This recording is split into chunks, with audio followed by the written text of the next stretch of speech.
Samantala, tuluyan ng ipinasa ng Kamara ang panukalang bigyan ng special powers si Pangulong Ferdinand R. Marcos Jr. para pansamantalang bawasan o alisin ang buwis sa langis.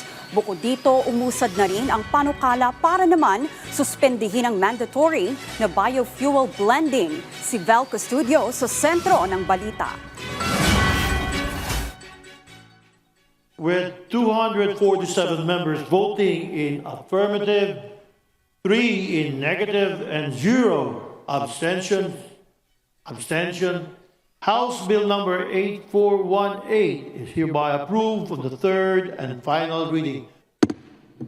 Lusot na sa Kamara ang panukalang magbibigay kapangyarihan sa Pangulo na pansamantalang bawasan o suspindihin ang excise tax sa mga produktong petrolyo matapos itong i-certify as urgent ni Pangulong Ferdinand R. Marcos Jr. Layunin ng House Bill 8418 na makapagbigay ng mas mabilis na tulong sa publiko sa gitna ng patuloy na pagtaas ng presyo ng langis, dulot ng tensyon sa Middle East para maiwasan ang domino effect nito sa pamasahe, presyo ng pagkain at iba pang pangunahing bilihin.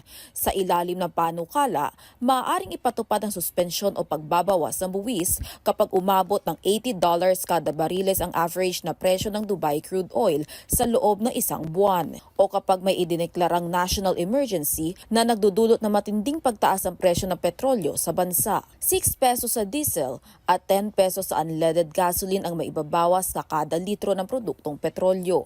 Nilinaw ng mga lider ng Kamara na may mahigpit na limitasyon at reporting requirements ang emergency powers na ito para matiyak na hindi ito maaabuso. Maaari lamang itong ipatupad ng hanggang 6 na buwan at hindi lalampas ng 1 taon ang kabuuang panahon ng suspensyon o pagbabawas ng buwis.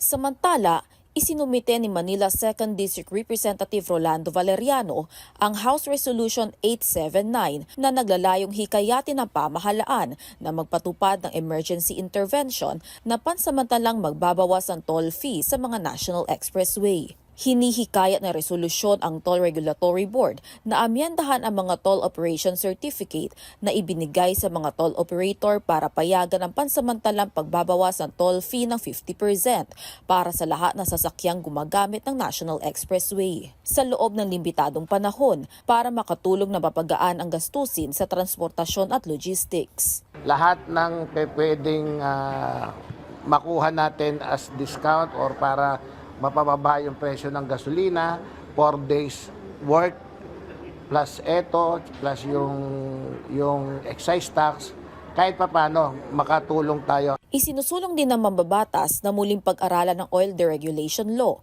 dahil tila inaabuso na ito ng mga pribadong oil players. Etong mga oil player natin, walang pakundangan kung magtaas ng presyo. Hindi bali sana kung talagang karapat dapat. Pero ang tingin ko rito, sinasamantala nila yung deregulation law na wala tayong wala tayong control sa kanila. Bukod dito, aprobado na rin sa ikatlong pagbasa ang pagbibigay ng kapangyarihan sa presidente na suspendihin ang biofuel blending kapag 5% ng mas mahal ang presyo ng blended fuel kaysa sa pure blend gasoline. Layunin nitong maagapan ang sumisipang presyo ng produktong petrolyo.